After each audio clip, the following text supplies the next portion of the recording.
জোৰোণৰ দিনাখনৰ দৃশ্য কিনো কম মানে এই ভিডিঅ'টোত মানে মই কি ভইচ অভাৰ দিম মই নিজে ভাবি পোৱা নাই কিয়নো ভিডিঅ'টো যিমানে চাইছোঁ সিমানে বহুত বেছি বেয়া লাগি আছে হয় মানে বহুত ফূৰ্তি লাগিব লগা দিন হয় এইটো আৰু মানে বহুত বেছি যিমানে ফূৰ্তি লাগে সিমানে বহুত বেছি দুখো মানে ইয়াতে জড়িত হৈ থাকে কিয়নো আজিৰ পৰা তাইৰ মানে ছোৱালীৰ জীৱনটো শেষ কৰি এটা নতুন জীৱনৰ আৰম্ভণি কৰিবলৈকে গৈ আছে তো বিশেষ একো মানে মই দিব লগা একো ভইচ অভাৰ নাই যিটো আপোনালোকে ভিডিঅ'টো যিখিনি ভিডিঅ' মই শ্বুট কৰি ৰাখিছোঁ অকণমান স্মৃতি হিচাপে ৰৈ যাব বুলি তো আপোনালোকে নিজে চাই থাকক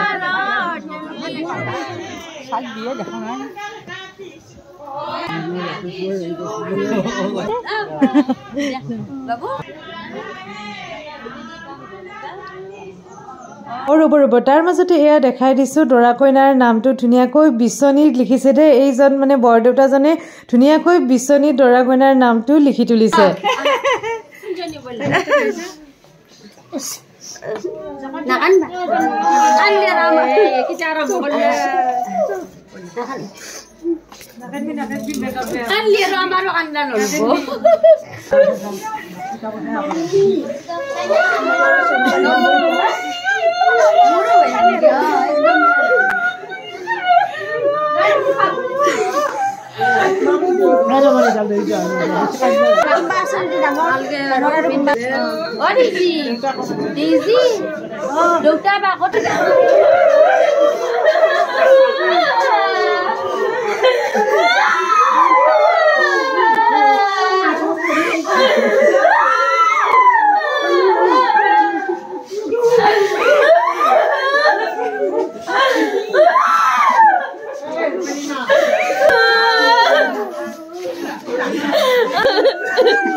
তাৰপিছত এয়া গোটেইখিনি পৰ্বই শেষ হ'ল এয়া ভাগিনীয়েকো সেৱা কৰিছে কিয়নো ভাগিন মামীতকৈ ডাঙৰে হয় আৰু এইফালে মোৰ লুকটো আপোনালোকক দেখাই দিছোঁ চাদৰ মেখেলাই পিন্ধিছিলোঁ মই জোৰোণত আৰু যিহেতু বিয়াৰ দিনাখনে ৰাতিপুৱা জোৰোণ আছিলে তো অকণমান সময়ৰ কাৰণে হ'লেও চাদৰ মেখেলা জোৰেই পিন্ধিলোঁ ভাল লাগে কিবা এটা তাৰপিছত এইফালে জোৰোণৰ খানা দেই মানে ৰাতিপুৱাৰ খানা এইটো আৰু এইফালে কইনাৰ লুকটো চাই লওক এবাৰ